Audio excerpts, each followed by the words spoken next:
If you need a car that can carry you and 3 passengers in total luxury, yet at very high speed down any road, whether it's straight or twisty, then the Porsche Panamera could be right up your autobahn.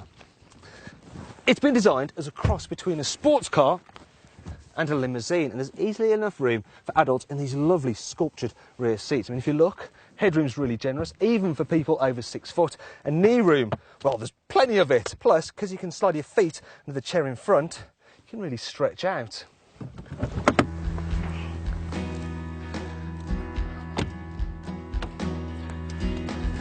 Another way the Panamera is like a limousine is the sheer quality here inside the cabin. In fact, it's the most upmarket interior Porsche has ever done. And I'll just give you a moment to take it all in.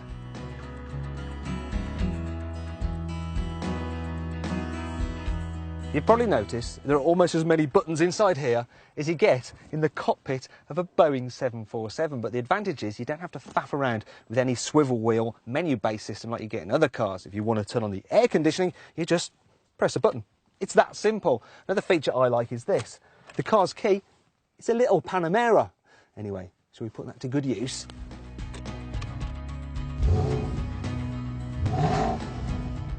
You can get the big Porsche with either rear or all-wheel drive, while engines include a quick V6, a fast V8 or a ballistic 500 horsepower turbo, while a diesel and a hybrid are on their way.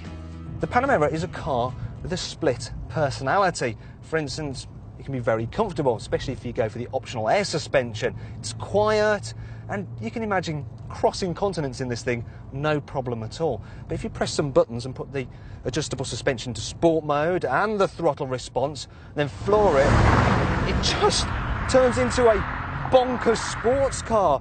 In fact, the way this thing goes around corners, pretty much big as belief. I don't think there's anything that's this big that handles this well. But that brings me on to the Panamera's downsides, and its sheer bulk means that it can be hard to navigate down narrow roads.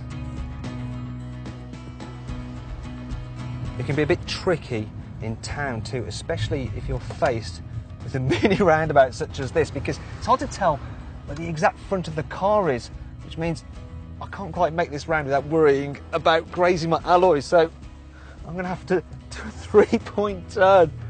This is so embarrassing. Yeah, sorry mate, he's laughing at me. Oh dear. The Panamera can also be a bit of a pain to park. You have to totally rely on its reversing sensors, as visibility is hampered by a small rear screen and that bulbous bottom.